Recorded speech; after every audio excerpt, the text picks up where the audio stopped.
Arratsaldeon, berria da mikrofonoa ere niretzako eta lehenengo eta behin ongi etorri. Gaur burutuko dugun osoko bilkura honetara, udalaren eraketako lehenengo ezohiko bilkura izango dugu, uztailaren 6ean, eta bilkura hau ezohiko bilkura bat izango da, eta lehenik eta behin galdetu nahi nizueke jaso duzuten gai zerrendarekin ados zaudeten edo ekarpenik edo egin nahi den aurrera jarraitzeko. Ados? Bale. Gaurko ezohiko udalbatza honetan 11 puntuz osatutako gaitegi bat dugu. Eta hasiko dugu bilkura gai zerrendaren ordenean. Lehenengo puntuan, udaltalde politikoen eraketaren berri ematea eta bozeramaileak izendatzea izango da gaia. Orduan, udaltalde bakoitzak, hemen presente gauden udaltalde bakoitzak, bere ekarpena egin du idatzi bitartez araudiak ezartzen duen modura, eta osatuko diren udaltaldeak Ahotsanitz udaltaldea, EAJ-PNV edo Hondarribiko EAJ-PNV udaltaldea, Grupo Municipal Socialistas Vascos Euskal Sozialistak, eta Hondarribiko EH Bilduko udaltalde politikoa izango dira. Urrenez urren ere aipatuko ditut zeintzuk diren talde bakoitzeko bozeramaileak eta Ahotsanitz udaltaldeko bozeramailea Estitxu Urtizberea izango da. Hondarribiko EAJ-PNV udaltaldeko bozeramailea Gonzalo Carrión izango da. Grupo Municipal Socialistas Vascos Euskal Sozialistak Maria Noemi Olaizola izango da. Eta Hondarribiko EH Bilduko udaltalde politikoko bozeramailea Garoa Lekuona izango da. Puntu hau berri ematea denez, norbaitek galderarik edo zerbait esatekorik badu, udaltaldeak eratuta geratzen dira. Bigarren puntuari dagokionez, alkateordeak izendatzeari buruzko alkate dekretuaren berri ematea izango dugu. Eta honen harira, esan beharra dut, ekainaren 22an 2377 alkate dekretua sinatu nuela, non ondoren adieraziko ditudan alkateordeak izendatu nituen. Lehenengo alkateorde bezala Estitxu Urtizberea izango da, bigarren alkateorde bezala Guadalupe Queiruga izango da, hirugarren alkateorde bezala Josu Peña izango da, eta laugarren alkateorde bezala Hortzi Alonso izango dugu. Alkateorde hauek aipatu dudan urrenkeraren arabera ordeztu beharko naute nik etortzerik izaten ez dudan bilkuretara. Legez badago beste alkate orde bat izendatzeko aukera, eta momentu honetan iritzi nion, behintzat ekainaren 22an, printzipioz udalaren abiatzerako garai honetan, ni eta beste 4 alkate ordez hastea udalaren abentura berri hau, ziklo berri hau. Inolako galderarik? Oso ondo. Bigarren puntua ikusita, urrengo puntua izango litzake tokiko gobernu batzarreko kideak izendatzeari eta batzorde horren bilkuren maiztasunari buruzko alkate dekretuaren berri ematea.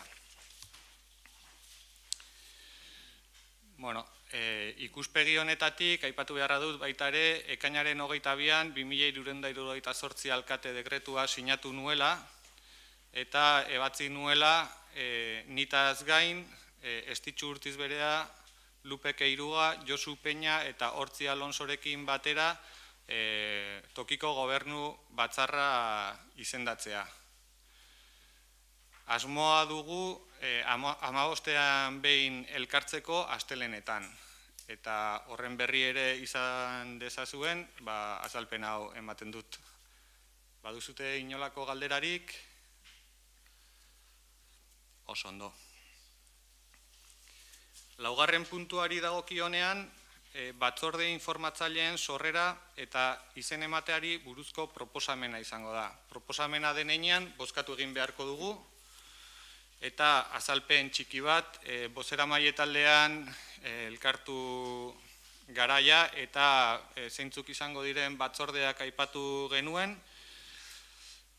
eta batzorde hauetan, zein departamentu osatuko duten batzorde bakoitza ere idatziz pasa genizuen. Orduan, aipatuko ditut batzordeak zeintzuk izango diren, batzordeetako arduradun politikoak zeintzuk izango diren, eta ondoren batzorde hauek zenbat kidez osatuak egongo diren eta aipatuko dugu noiz elkartuko garen, ongi baderitzezue. Orduan, lehenengo zein batzorde osatuko ditugun, udalaren kudeaketa batzordea osatuko dugu, kontu batzorde berezia osatuko dugu, horie bietan arduradun politikoa ni neu izango naiz, eta nire ordezkoa Lupe Queiruga izango da. Hirugarren batzordea hiri eta lurralde antolaketa batzordea izango da. Bertan Estitxu izango da arduradun politikoa eta Noemi Odriozola izatea proposatzen dugu bere ordezkoa. Osasuna bermatzeko batzordean arduradun politikoa Lupe Queiruga izango da eta bere ordezkoa Koldo Rodríguez izango da. Nortasuna sendotzeko batzordean arduradun politikoa Hortzi Alonso izango da eta bere ordezkoa Garoa Lekuona izango da. Gizarte kohesiorako batzordean arduradun politikoa Josu Peña izango da eta bere ordezkoa Tamara Sastre izango da. Batzorde hauek osatzerako garaian talde politiko desberdinetako kideak egongo dira batzorde guztietan noski, hauteskundeetan lortutako emaitzen araberakoa, eta proposatzen duguna da, Ahotsanitz udaltaldetik 3 ordezkari izatea, EAJ-PNV-tik 2 ordezkari izatea, PSE-tik eta EH Bildutik ordezkari bana izatea batzorde horietan. Batzordea horiek aldela ostegun goizetan biltzeko deialdia egingo genuke eta udalbatza bilkura baino 15 egun lehenago gutxienez biltzeko betebeharra jarriko diogu gure buruari. Proposatzen dut ere batzorde bilerak jendaurrekoak izatea. Eta azkenik udalkideek, batzorde hauek osatuko dituzten udalkideek astebeteko epean idatziz zein batzordetara atxikitzen diren adierazi beharko dute eta epe hori bukatutakoan 10 eguneko epean osatu beharko dira batzorde hauek. Beraz, zuei luzatu nahi dizuet, hitza hartu nahi badezute, proposamenik gehitu nahi badiozue egindako alkate proposamenari. Eramango dugu bozkatzera beraz. Aldeko bozkak, hau batez ez banago oker, ezta?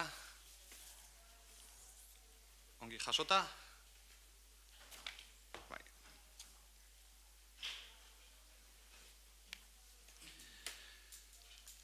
Bosgarren puntua izango litzateke udalbatzaren osoko bilkuren maiztasunari buruzko proposamena.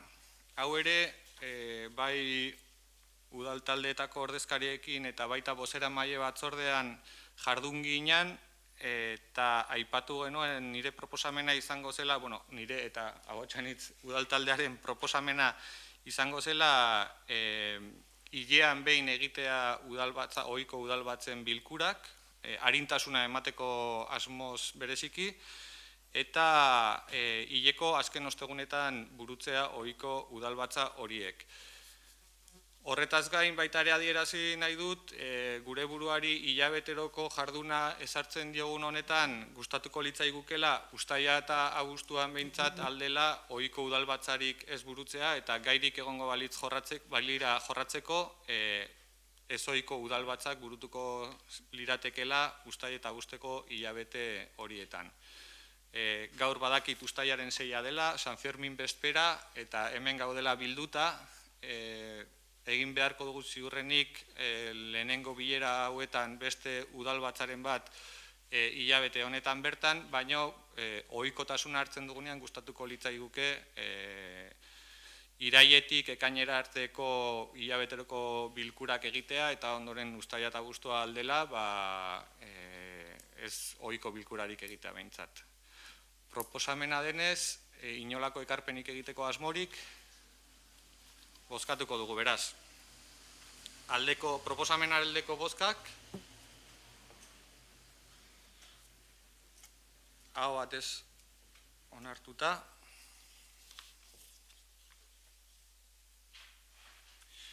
Eta 6. puntura pasako ginateke. 6. puntu honetan, alkatearen eskumenak tokiko gobernu batzarrari eskuordetzeko dekretuaren berri ematea litzateke. Zentzu honetan, adierazi nahi dut, udalaren kudeaketan badaudela alde batetik alkatearen eskumenekoak diren jardun batzuk eta beste batzuk udalbatzaren eskumenekoak diren jardunak legez horrela ezarrita dagolako. Iritzi diot interes publikoa gehiago bermatzeko eta prozeduretan eta gaietan koordinazio, eraginkortasun eta adostasun handiago lortzeko komenigarria dela alkateak dituen eskumenetako batzuk gobernu batzordearen esku uztea.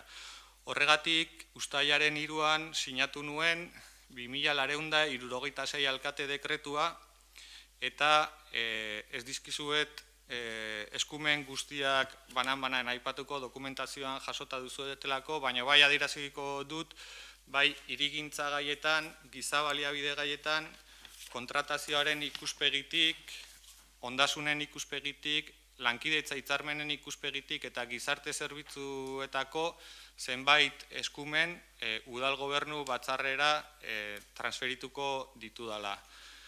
Eta berri ematea denez, inolako galderarik bazen dute, orain da momentua.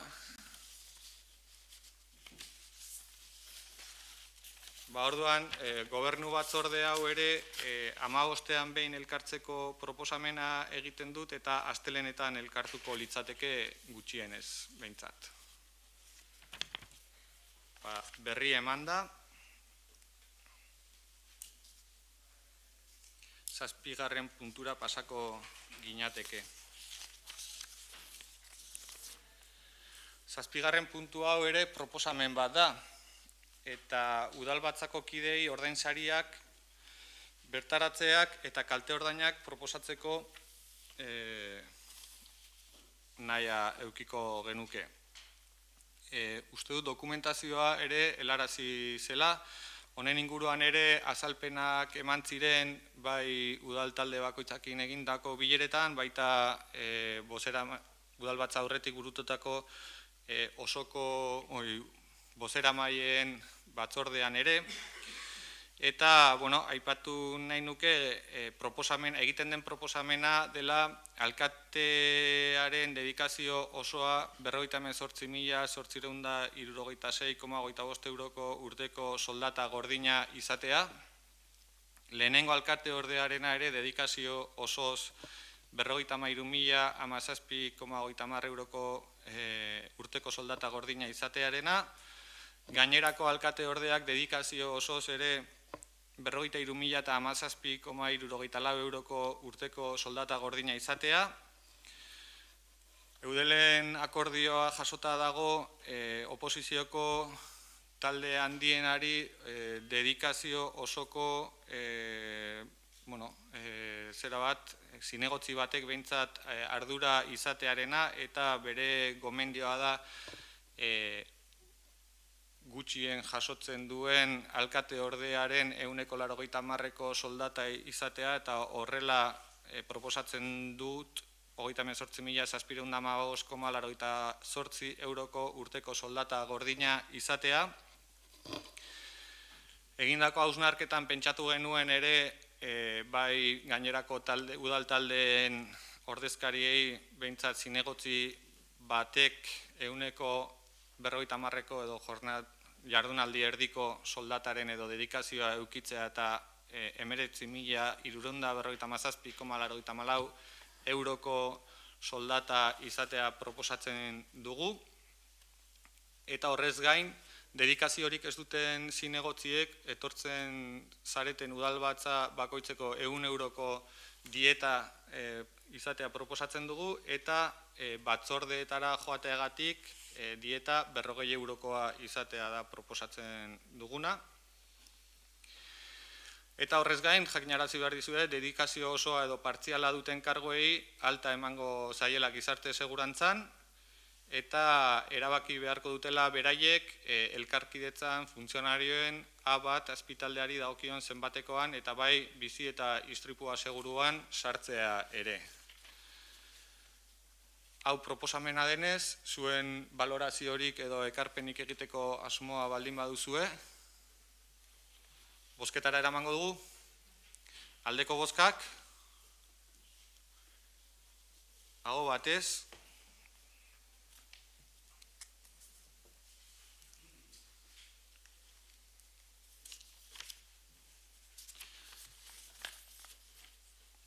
barkatu idazkari jaunari galdera luzatu nahi nioke atzera eraginkortasunari buruzko hausnarketa ia puntuan bertan sartu beharko genuken edo aparte bozkatu beharko genuken? Aipamena egin behar da. Orduan, bozketa berriro errepikatuko dugu hau aipamen hau eginda edo? Bai. Bai, ados. Barkatu. Soldatak proposatzeaz aparte, udalaren jarraikortasunaren ikuspegi batetik ere iruditzen zaigu beharrezkoa dela jardunean aritu garen kideok edo nolabait atzera eraginkortasunarekin soldata jasotzeko aukera izatea. Badau legedia, idazkari jaunak aditzera eman didan bai legedi eta baita sententzietan oinarrituta egiteko aukera dago, beti ere egindako lan efektiboa aintzat hartuta. Horregatik, aurretik kargua genuen eta orain izango dugun eta izendatuak gauden zinegotzi hainbatekiko atzera eraginkortasunez soldata horiek lehen aipatutako soldata jasotzeko aukera baliatu dut. Horren harira, ni neu lehenengoa jarraikortasun horretan egon dudena, Gonzalo ere jarraikortasun bat eman dio bere ibilbideari, eta ondoren atzera eraginkortasun hori Estitxuren kasuan proposatzen dut uztailaren 1 aurrerakoa izatea, Josuren kasuan uztailaren 3 izatea, naiz eta lehenagotik izendatuta zegoen alkate orde, Hortziren kasuan uztailak 17 izatea proposatzen dut, eta Luperen kasuan abuztuak 1. Beste udalkide hauek beraien lanean jardunean daude eta eszedentzia eskatu badute ere, egikarituko da eszedentzia hori, aipatu dudan datetatik aurrera, orduan proposamena egiten dugu, mailakatuan neurri batean ez delako konpatiblea bi kontratu aldi berean izatea. Ulertu da? Josun kasua ere batetik, Josu. Baina lana utzi zenun 3 azken eguna. Ez bestela esaten nun dekreto fetxarekin egitea, guregatik arazoi gabe. Ez inor egotia kontrato batetik bestea egunak sueltuan. Egotia bere azken egunetik urrengo egunera. Hori da, bai, eszedentziak eskatu diren urrenkeraren arabera aipatu ditut. Ez piztuta dutez? Jasota idazkaritzaren aldetik jasota epe data horiek, beraz berriro bozkatuko dugu? Bai. Bai, barkatu. Galdera bat suertatu zaigu naipatutakoarekin. Orduan PS eta EH Bilduren kasuan, ze epetaz ari gara edo nola argitzetikan? Bai, izendapenaren dataren aurrera da. Orduan, izendapena gaurtik aurrera dela ulertzen dut, ez dakit gaur edo bihar egikaritzen den, idazkari jaunak adieraziko du, baina izendapena egiten den egunetik aurrera izan behar du. Hau da, gaur onartzen dugun proposamen honetatik aurrera izango litzateke izendapena eguna gaurkoa delako. Ados, eskerrik asko. Bozketara ekingo diogu, beraz, berriro, aldeko bozkak, aho batez.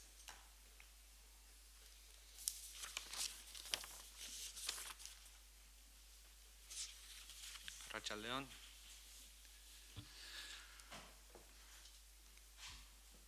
Zortzigarren puntua ere proposamena da eta lanpostuen zerrenda eta plantilla organikoa aldatzeko proposamena da. Behin-behineko langileen kopurua eta ezaugarriak zehaztuaz. Honen aritik, baita ere udaltaldeekin hitz egin dugu aurretik, udala osatzerako garaian konfidantzazko karguak izendatzeko aukera ematen du legediak, eta gurea bezalako herrietan bi konfidantzako kargu gehienez izendatu ditzakegu. Honen arira, hausnarketa bat egin genuen eta hasiera batean konfidantzako kargurik izendatu ez genituela nahi pentsatu genuen, baina operatibitate ikuspegi batetik eta bestelako moduko beste hausnarketa baten ondoren, hasiera batean bat izendatzea ezinbestekoa iruditzen zitzaigun eta azkenean bi izendatuko ditugu. Neurri horretan, esan beharra daukat, aurretik onartuta zegoen lanpostuen zerrenda aldatzera behartuta gaudela, izan ere lanpostuak ere aldatu egiten dira eta funtzio batzuk aldatzen dira, hizkuntza eskakizunaren ikuspegitik ere badago aldaketaren bat, eta hori horrela egiten dugun proposamena da bi aholkulari juridiko proposatzea. Bien baldintzak berdinak izango dira eta lanpostuen zerrenda bi aholkulari juridikoen baldintzak berdinak izango dira, hirugarren hizkuntza eskakizuna izango dute, beraien dedikazioa 175koa izango da, eta urteko ordainsaria 72.000 euro gordin 14 ordainsaritan baldin bada 175ko jardunaldiarekin 54.000 euro gordin jasoko lukete bakoitzak. Aurretik lanpostuen zerrendan jasota zeuden lanpostuak alkatetzako administraria ziren eta aholkulari juridikoa ere. Egindako hausnarketaren ondoren, iruditzen zaigu arrazoizkoa izan daitekela egindako proposamena, izan ere udalarentzat kostu ekonomiko txikiagoa izango dute eta uste dut ditugun erronkei aurre egiteko eta aurreko legealdia eta oraingo legealdi berriarekin lotura bat egiteko beharrezkoak izango ditugun lanpostuak direla. Horren arira, zuei nolabaiteko azalpenik edo behar baduzute edo iritzirik baldin baduzute hitza luzatu nahi nizueke. Zaldeon.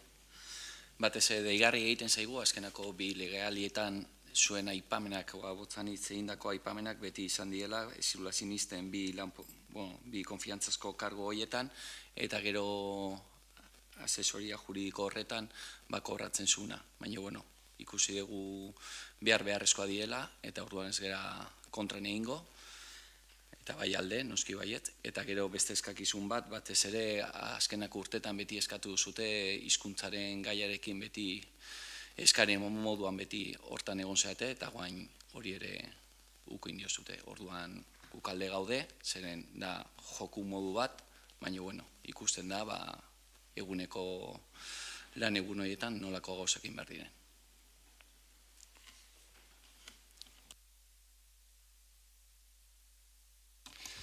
Bai, eskerrik asko ekarpenagatik, bai aipatu nahi nuke alde batetik arrazoitu dut gure gustukoak ez diren lanpostuak direla hauek, baina ikusten dugu derrigortasunez zenbait gaiei heltzeko edo erantzuteko beharrezkoak direla, bereziki bat bestea jakingo duzuten bezala beste arrazoi batzuengatik adin kontuengatik eta horrelako gaiengatik sartu dugu. Eta hizkuntz eskakizunari dagokionez, bi kasuetan, hirugarren hizkuntz eskakizuna jasotzea da proposatzen duguna, bata gaurdanik edo guk konfidantzazko pertsona ekarriko dugunak gaurdanik euskalduna izango den langilea dugu eta bestea aurretik zegoen langilea izango da eta kasu horretan jasota dagoena da 2027ko abenduaren 31tik aurrera bete beharko lukeela hirugarren hizkuntz perfilaren bete beharra. Eta ordainsariei dagokionez, bai esan beharra daukat, esfortzu bat eskatu diegula aholkulari juridiko hauei, izan ere aurretik zeukaten lansaria, alkatearenaren beraren, baina lansari handiagoa zeukan bereziki aholkulari juridikoaren kasuan. Eta legealdi berri honetarako proposatu duguna murrizketa nabarmen bat da. Aurretik zeuden bi lanpostuak kontutan hartuta baina lansarietan edo kostuan murritzagoa izango da legealdi honetan proposatzen ditugun ekarpenak aurretik zeudenak baino eta kontutan izanik alkatearen lansaria 20%an murriztea proposatu duguna eta aholkulari juridikoak alkateak baino gutxiago jasoko duela, uste dut eskatu diegun, aholkulari juridiko hauei eskatu diegun esfortzua handia izango dela. Beraz, ados baldin gaude edo bozketara eramango dugu, baina arrazoi bat emateagatik zergaitiak ulertzeko horiek aipatu nahi nituen. Galdera badakizu etorri behar zela, aipatu dugu modutan gure bileretan, baina ere kontutan izan gutxi goztute kobratuko dutena da ordu gutxi osatuko dituztela, 175, baina alare esan dizuete moduan, ados gaudela, ez dago elkarpinik. Ados baldin bagaude, bozketara eramango dugu gaia, aldeko bozkak, aho batez, onartua, eta 9. puntua ere proposamen bat dugu eta gai honi buruz ere jardun izan gara aurretik izan dugun bileretan eta udal talde politikoen diru esleipenerako proposamena da.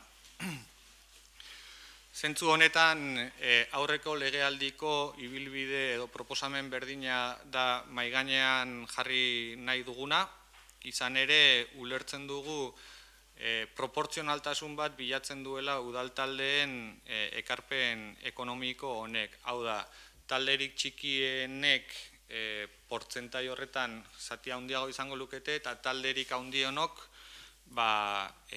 neurri batean txikiago. Horrela, osagai finkoa talde bakoitzeko 1.000 eurokoa izango da eta osagai aldakorra taldeko zinegotzi bakoitzarengatik 600 eurokoa. Azalpenik edo behar bada, edo iritzirik edo baldin badago. Bozketara eramatea proposatzen dut. Aldeko bozkak. Aho batez onartuta.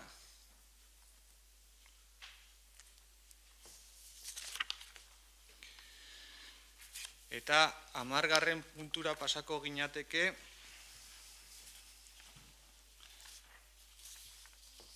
Hau ere proposamena da, eta hemen zenbait udala ordezkatuta dagoen zenbait organo kolegiatu eta erakundeetarako udal ordezkariak izendatzeko proposamena izango litzateke.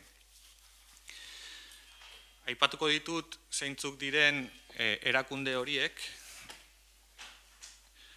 eta gero aipatuko ditugu ordezkari kopurua eta proposatuko dugu aurrez gure artean nolabait proposatu ditugun ordezkariak. Txingudiko zerbitzuak elkartean badago bai batzarra eta bai administrazio kontseilua.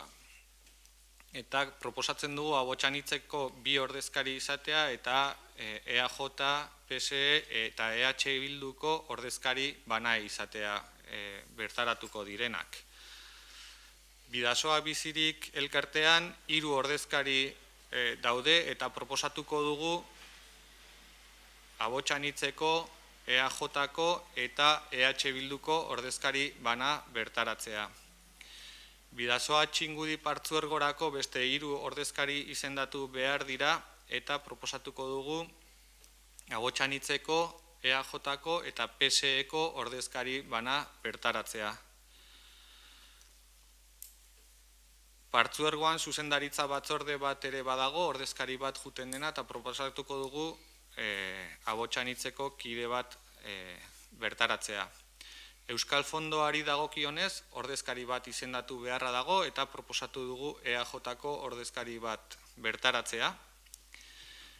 4 ikastetxeetan ere ordezkaritza badugu, proposatu dugu talde bakoitzeko ordezkari bana jotea, kasu honetan EAJ-koek pentsatze du gero adieraziko duzutela arrazoia, erabaki duzute ez bertaratzea, orduan 2 eskoletan Abotsanitzeko ordezkariak izendatuta joatea proposatuko dugu, eta beste banatan, bai EH Bilduko zein PSE-ko ordezkari bana joatea proposatuko dugu.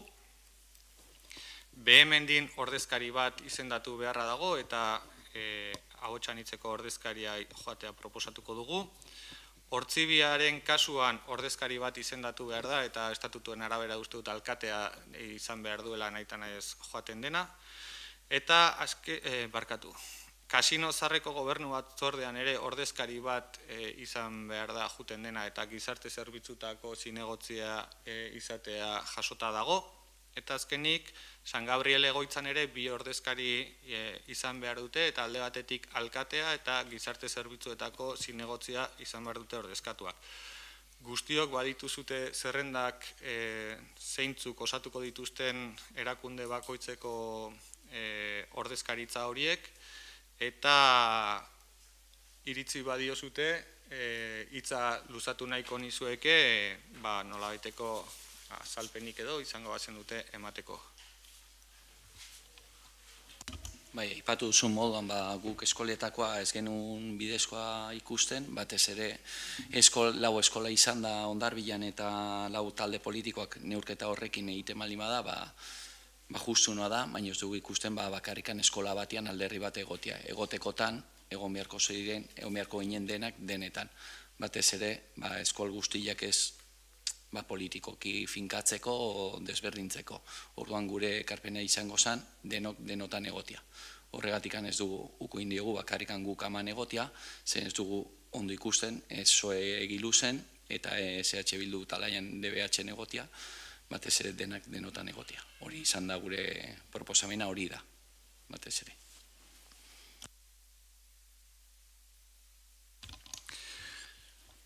Beno, ikusi duzuten bezala edo, eta zuei aipatu genizuen bezala gure nahia bada organo kolegiatu guzti hauetan ahalik eta ordezkaritza zabalenik egotea eta, kasuren batean gobernu taldeko inor egongo ez den ordezkaritzarik ere egongo da, eta nire nahia pertsonala izango da elkar komunikazio bat izatearena jakiteko eremu bakoitzean zeintzuk diren hizketagaiak eta zeintzuk diren zalantzak, kezkak eta gure artean partekatzekoa. Hori da neurri batean egindako proposamen honen funtsa hori da, ez?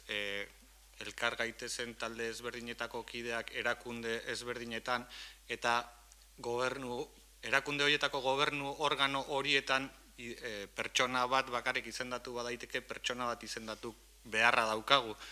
Horrek ez du kentzen beste kideek edo gerturatu nahi badute, gerturatzeko aukera izango dutela, eta ez gera gu izango hori oztopatuko dugunak. Guregatik bada behintzat, bertaratzeko nahia dagoen aldiro, inolako pegarik ez du jarriko, pentsatzen dut organu horietan, ezin batek bakarrik bozkatu ahal izango duela, eta informazio hori partekatu ahal izango dela. Hori da neurri batean egindako proposamenaren helburua eta lortuko bagenu elkar komunikazio bat izatea eta nik aipatzen nizuen adibidez Euskal Fondoaren ordezkari bat izendatzea zertarako zen bera ere ez genula ezagutzen, niri gustatuko litzaidake kasu honetan EAJ-ko ordezkariari proposatu diogunean ordezkaritza bakar horretan parte hartzea, transmisio lan hori udalarekin ez nirekiko bakarrik, baizik udal guztiarekiko transmisio hori egiteko aukera izatea. Eskoletan bozka bakarra izango da, baina parte hartu nahi badute beste zinegotziek, ez naiz ni izango hori oztopatuko duena. Bai, horretan ados igor, baina batez ere uste dugulako hezkuntza gaietan eskoletan apolitiko izan behar delako eta ez alderri bakoitza jartzeko eskola batean, horregatik bakarrik izan dugu. Zinegotzia gara eta jakin beharko dugu juten garen organu horietan gure ikuspegia ordezkari bezala herritar guztion, ordezkari bezala egiten, talde politiko batetako kide bezala egiten baino. Hori uste dut denok jakingo dugula neurri batean maila hori neurtzen eta bereziki eskolen kasuan denean politikaren ikuspegiak alde batera utzi behar baditugu usteko prestutasun osoa. Eta parte hartzeko eta informazioa eukitzeko asmoa dagoen lekuetan ez naiz ni oztopo izango, hori argi daukat. Beraz, ados baldin bagaude eta bozketara eramateko proposamena ongi ikusten badezute, bozkatuko dugu. Aldeko bozkak,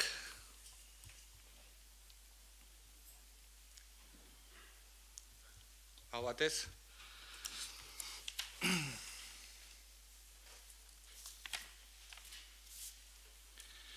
Eta 11. eta azkeneko puntuari dagokionean, Hondarribiko kultura ondarea zaindu eta edatzeko Arma Plaza Fundazioa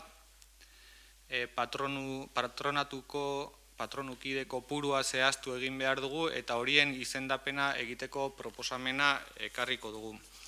Neurri honetan, edo puntu honetan, esan beharra daukat patronua osatzeko eremu zabala dagola, 7tik 13 kidera arteko izendapenak egin daitezke, eta patronuko koordinatzailearekin hitz eginez, operatibitateagatik aipatzen zidan berak pentsatzen zuela, egokiena litzatekela 7 ordezkariz osatutako patronatu bat osatzea. Horregatik, ekarri dugun proposamena, 7 kidez osatutako patronatua osatzea da, eta neurri batean banaketa hori batzordeetan egindako proposamenaren banaketa berdina izatea litzateke. Hau da, Ahotsan hitzeko 3 kide, EAJ-ko 2 kide, eta PSE eta EH Bilduko kide banarekin osatutako patronatua egitea proposatzen dugu. Kasu hontan, batzordeen funtzionamentu berdina duenez, hori da pixka bat helburua txikiagoa izango da, aurreko patronatuan 9 kidez osatutako patronatua zegon, eta proposatzen duguna orain da murriztea bira eta banaketa horrela izatea. Norbaiteko ekarpenik edo egiteko asmorik, bozketara eramango dugu. Aldeko bozkak, aho batez onartua. Hauek ziren gaurko udalbatzarako genituen eztabaidagaiak, norbaitek zerbait aipatzeko nahia baldin badu, luzatu nahiko nuke aukera. Erregu eta galderak, badaude? Berez, ezoiko udalbatza den einean, berez ez dago, baina ez dut nik ukatuko norbaitek inolako ekarpenik egin nahi badu, aprobetxatzea momentua. Alda. Berez ez, baina informalki edo aktan ez da jasoko, baina Batez ere nahiko nuke jakin nola 2 aste gertatu zen, Biruen parkian gertatu zen isuri gorri hori bota zutenetikan, zerbatikan guandikan dago zikina, eta ez dute garbitu. Eta merkatu. Eta botzan hitzu udaltaldeak ez, alderdiak txalotu zuen ekimena, eta udaltaldea, haber zer pentsatu hortaz.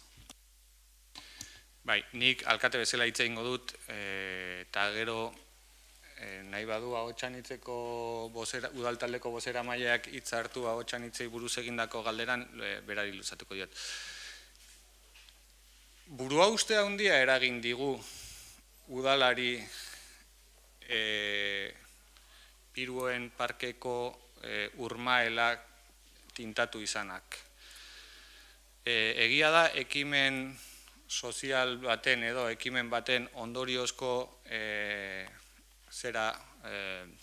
koloreztatzea edo egin dela ur horretan, eta protesta ekimen horrek zentzu bat zeukala, zela Palestinaren aldeko aldarri bat egitea. Baina aldarri hori egiteko ura tintatu izanak burua ustea eragin digu, izan ere hori bere lekura bueltatzeko kudeaketa lanak ez dira errexak izaten ari. Ura agentziarekin hitz egin da, teknikariek hitz egin dute, ingurumen sailarekin ere gaiaz hitz egin da, izan ere arrisku bat bazegoen horko urmaeleko ura itsasora isurtzea. Ez da itsasora isuri, egontzen lehenengo egunean txantxa batzuren edo isuri bat, baino sistemak uraren edo riegoaren edo sistema itxi egintzen berehala, eta ez da isuri nabarmenik behintzat gertatu ibaira eta beraz itsasora. Kasu horretan aurkitzen ginen egoera zen ur horrekin edo ur horren tratamendua nola egiten dugun. Eta ur horren tratamendua egiteko bi aukera gutxienez badaude. Uraren kutsadura maila larria baldin bada modu batean tratatu beharko da, eta uraren kutsadura edo espalin badago kutsadura larririk beste modu batean tratatu egin behar da. Horretarako, ura agentziak berak etzekien hemen inguruan ur horren azterketa egiteko enpresarik edo egon zitekeenik. Gomendatzen ziguna zen, uste dut, Castellongo edo enpresa batetara analisi horiek egitea bidali behartzela edo horrela egiten dutela beraiek. Horrek denborak ere asko luzatuko lituzke. Orduan, teknikarien aldetik eta elkarlanean bilatu genuen Irungo enpresa bat analisi horiek egiteko, baina uraren analisiak egiterako garaian aztertu behar ziren parametroak ez ziren egun batetik bestera iristekoak. Eta kontutan izanik Irungo jaietan gertatu zela, ez banago oker San Pedro egunean edo bezperan izan zen, bezperan 28an izango zen, azterketak edo uraren laginak hartu zituzten San Pedro egunean, baina San Martial egunean ja ez zeuden lanean. Eta aste honetan eukiko ditugu lagin horren emaitza guztiak. Parametro batzuk iritsi dira eta badirudi ura ez dela kutsakorra edo botatako produktua ez dela kutsakorra, baina falta ziren bi parametro gehiago aztertzeko epe luzeagoa behartzutenak. Eta jakinarazi digutenez, bihar jasoko ditugu emaitza guztiak. Egindako ekintza horren laginak ematen badute ura ez dela kutsakorra izango, tratamendua edo garbitzea urmaela errex xamarra izango da. Aldiz, kutsakorra baldin bada botatako produktua zisterna moduko batzuetan ustu egin beharko da eta 3 kamioi beharko dira urmaela ustutzeko. Horregatik, gaude lanketa prozedura batean, non egun batetik bestera ezin dugun egoera bideratu, eta emaitzak eukitzen ditugunean, baloratuko dugu, ia ur hori ateratzeko sistema egokiena zein den, eta ahalik eta azkarren jarriko dugu bere egoeran urmaela. Hori udalaren ikuspegi batetik. Ez ditxuk nahi baidu aipatu Ahotsa-Anitzek egin duen proposamena edo irakurketa, berari emango diotitza. Bai, arratsaldeon. Hori da, nik alderdiko bozeramaile naizen aldetik, esango dut, ezagutzen gaituztenak badakite Palestinako kausarekin oso sensibleak garela.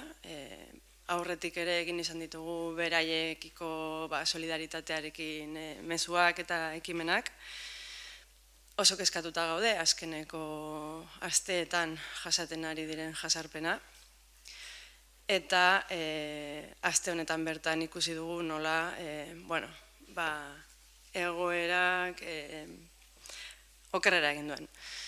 Hau esan da, egia da ere, barne hausnarketa bat egin dugula eta agian ez genuela asmatu komunikatzeko moduan. Ez dugu guk egin, baina bat egiten genuen mezuarekin, ez moduetan. Eta egia da, ikusi genuenean isuri bat ematen ari zela, guk ere kezka handiarekin ikusi genuen, ze inolaz ere, badakigu gure artean ere askotan elkarri bota dizkiogula, errebindikatzeko moduetan ez gatoz bat, baina Abotxanitzek inoiz ez du naturaren kontrako ekimenik egin, inoiz. Eta orduan hori ez dugu begionez ikusten. Eta hori esateko duguna. Bestelakorik? Gaur nota atea uzute, atea udalak, gobernu taldearen hitzak, batez ere komune autogaurrigarrian irekiera direla eta hor jartzen die bi komun zaudetela ados aztertzen ari zaetela, batez ere leku egoki, kokapen egoki batea ematea edo ez. Deigarri egiten zait, proiektu honek hasi zelako abuztuak 2021ko abuztuan hasi ginen proiektu honen atzea eta aurrea, batzorretik pasa zen, lehiaketa egin zen, egon zen bere momentuan irekilako kapenak eta ekarpenak ekartzeko epe guztiak eta ez genuen deus jaso. Eta halako batean orain irekitzeko orduan zalantzak sortzen dire. Ez dugu begi honez ikusten iritzi hori, batez ere bere kostua daukalako, 1.000 euroko koste bat izango ditu horiek mugitzea, eta deigarri egiten zait, ekarpenak ekarri gabe eta behin jarrita, zergatikan zalantzak orain irekitzeko. Hori da zerbitzu publiko bat, eta ne ustez, bizilagunak eta kanpotik etortzen den guztiak, zerbitzu hori jasotzeko nahian daudela.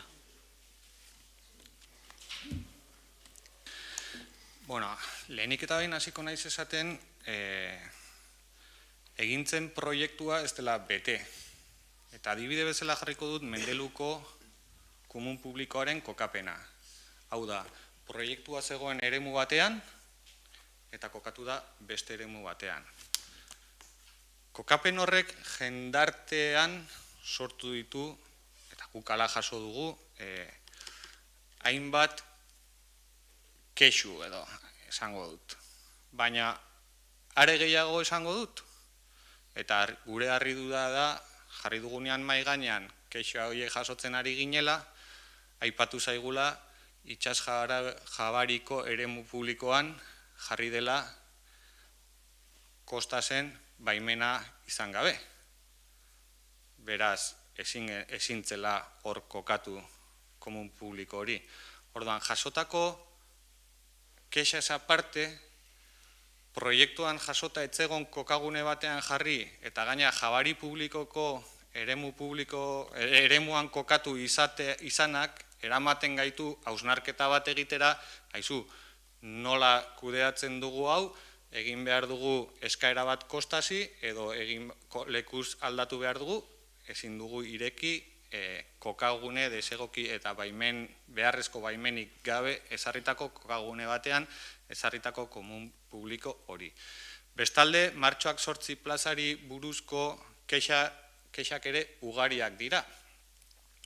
Bereziki, han biltzen diren Korreoseko edo martxoak 8ko plazan dauden bankuetan biltzen diren pertsonen aldetik esaten zaigu, oso atsegina eta oso egokia ez dela banku batzeuren parean komuneko sartu irten hori egitea. Eta Sabino Aranan egiten ari diren obretan oinarri edo ikusita nola gelditzen ari den autobus geltokearen inguruan plaza handi bat bilakatu da lehen txikiagoa zen espazio batetan, eta hausnarketa fase bat egin nahi dugu kokalekua egokiena zein izan daiteken hausnartzeko. Zuk aipatu duzu, 100.000 euroko kostua izan dezakela, guri behintzat teknikoek oraindikan ez digute, eta hori landu dugula eta informazioa eskatu dugula, ez digute horrelako kopuruetaz hitz egin, ez digute zehaztu ere egin kopuru bat, baizik, hausnarketa bat egin behar dela, eta komunikatu duguna da, hausnarketa prozesu horretan gaudela, eta eskatzen dugula mesedez, ireki aurretik edo egonkortu aurretik, goazen hausnartzera kokaleku egokia den, mendelukoa bereziki ia hor jarri daiteken edo ez, baimenik lortu dezakegun edo ez, eta hausnarketa baten ondoren irekiko dugula iriki behar den kokalekuan, behin betikoan edo behin behinekoan. Ez dugu aterik izten, baina hausnarketa batetan gaudela eta momentu honetan erabaki dugu ireki aurretik jakitea, informazioa biltzea, eta informazio horren arabera erabakiko dugu eta partekatuko dugu taldeekin zeintzuk diren atera ditugun ondorioak, eta ikusiko dugu, ia partekatzen ditugun ondorio horiek edo ez, baina proiektu bat eta hitz egiten aritza eta proiektuan gauzatu behartzuen modura bezala ezarri beharrean beste kokaleku batean ezarri izana, eta gaina jabari publikoa izanik, kezkatzen gaitu noski. Ja proiektu honik eraman detela, aipatuko izu zergatik izan den mendelukoa egila da, hor junbia zen beste kokapen batean, eta aldatu genuen zergatia, azken ordua eta justo makina egin behar zuen solua eguna, bizilaguna kontra jarri ziela hor jartzea ez zutela ezagutzen, eta zutela ezagutzen ez da posible, zeden mendelu elkartei bai esan zitzaien, eta publikoki sare sozialetan jarri, horrian udaletxeko horrian jarri zelako non izan behar ziren kokapenak. Beraiei entzuntan gero erabaki zen han jartzia, bera hoietako bilera hartan bizilagunak, bai alde batekoak eta bestekoak aipatu zutela leku egokia zelako, zergatik hortikan jungo da guain esleitzen ari den, obra esleitzen ari den San Lorenzoko bidegorriaren gatik, hortikan dijoalako. Bai, pasa izan zen teknikari eta udaletxeri eskatzia baimena kostaseri, fallo tekniko bat egon delako hor, baina ez ginen jabetu momentu horretan, ziren jabetu momentu horretan. Eta gero bestia martxoak 8ko komuna jarri izan kokapen horretan, teknikoki ikusi izan leku hoberena zela hartzen zulako, bide guztia denak hortikan hartzen zulako.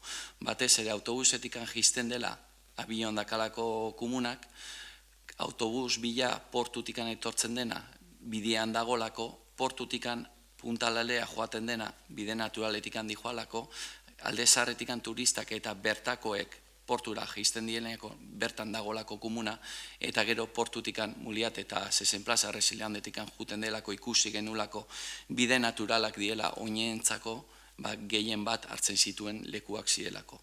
Horregatikan erabaki zen martxoak 8. Dele itxusia pixa egiten dela kanpoan edo ez, dakabe eman para, izten du, tapatzen du, eta nahiko nuke jarri hori olako modelo bat aukeratu zelako, batezeke 177 gutxigo erabiltzen delako barruan, kanpoan izan da urinarioak edo pixa egiteko pixatokila hori. Horregatikan hor jarri izan.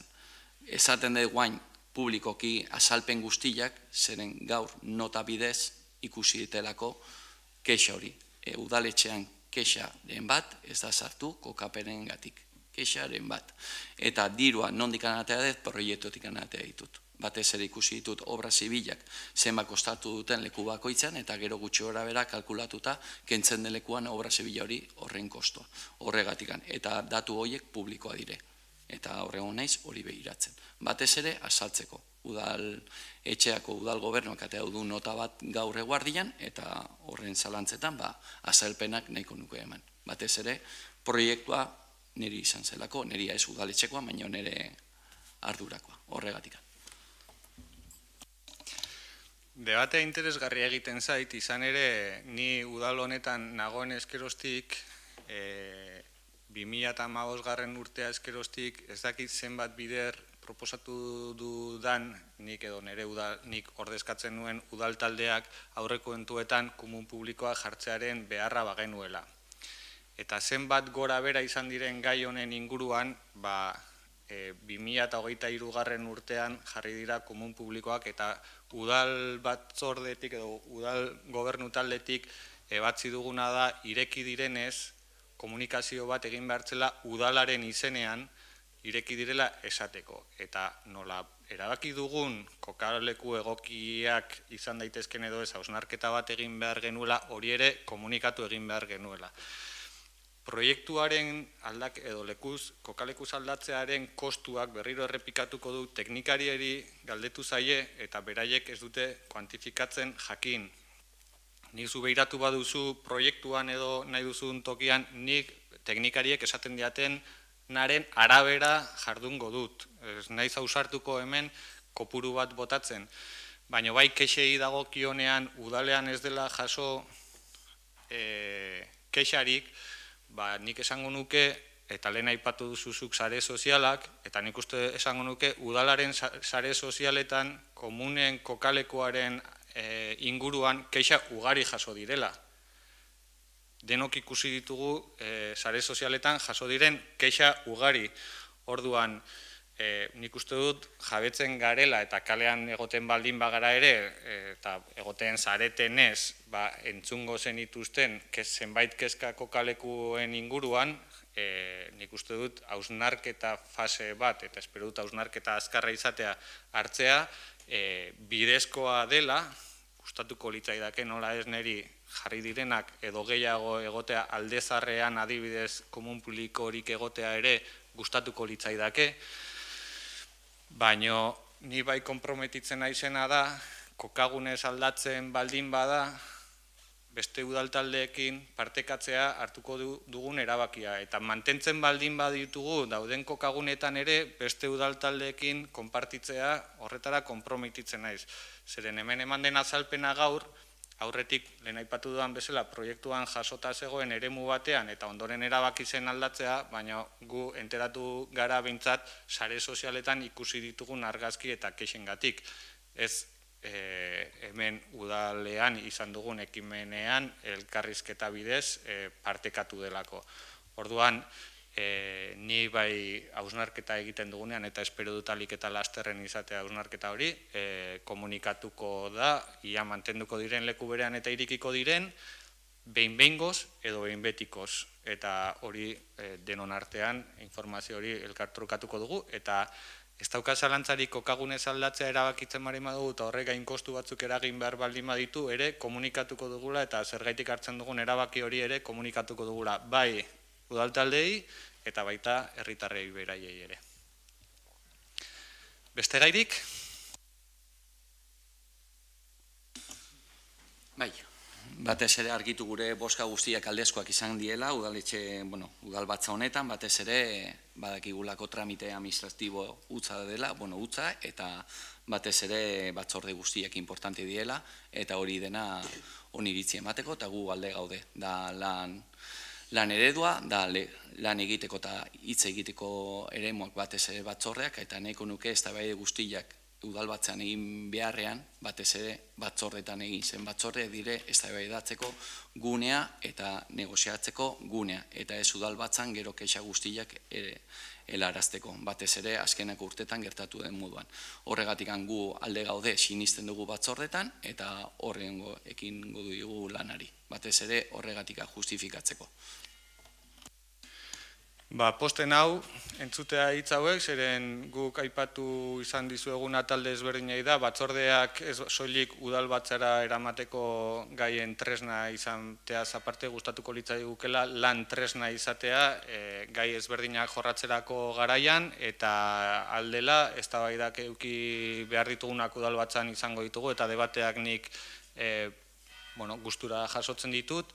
Baina batzordeetan eta horregatik uste dut egin ditugula baitare orain gaurko udalbatza prestatzeko bilera bat baina gehiago baita aldekakoa eta baita bozera maileena eta nire apustu sendoa izango da batzordeak ez hemen aipatu dugun gutxieneko maiztasun horrekin bakarrik, baizik askoz ere maiztasun gehiagorekin egitea, eta gonbidatzen zaituztet, inolako kezka zalantza edo nahirik baldin baduzute batzordeak edo bilerak deitzeko, eta pres gaudela elkar lanketan jorratzeko, eta uste dugu komunikazio hori noski orain arte izandakoa baino, zeren orain arteko batzordeetan diktaminak ekartzeko tresna bat ziren, udalbatzara eztabaidarako diktaminak ekartzeko tresna bat ziren, eta gustatuko litzaiguke urrats bat haratago egin, eta gai askoz gehiago informatu eta elkar trukatzeko ekimenak izatea batzorde horiek. Eta gero udalbatzara ekarri behar ditugunean gaiak noski,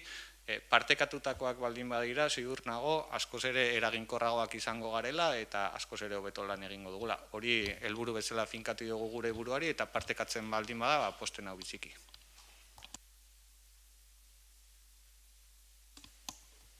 Beste gairik, udalbatza arratsaldeko 7 eta 1 amaitutzat emango dugu, idazkari jaunak ongi baderitzo.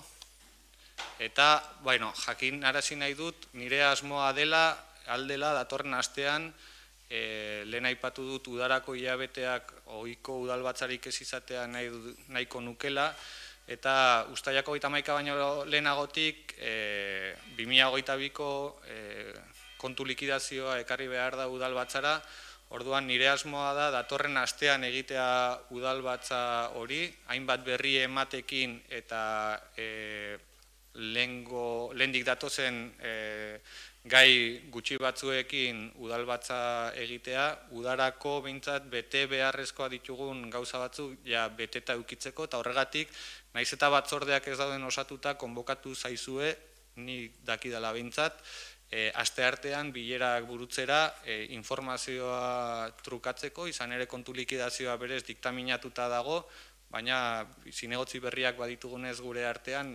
informazio hori transmititzea eskatu dut kontu hartzaietan, eta jorratuko ditugun beste gai gutxi batzuk ere, bertan informatzeko bilera deitu dugu, eta aldela behintzat, espero dut datorren ostegunean, beste ezoiko udalbatza bat egitea, udarako behintzat udalbatzen lanak amaituta emateko, eta hori izan da nire eskaera bat. Nahi nuen gaur burutzea, baino etzen egoki ikusten, eta orduan datorren astean egitea proposatuko dugu. Ados? Mila esker eta datorren astera arte.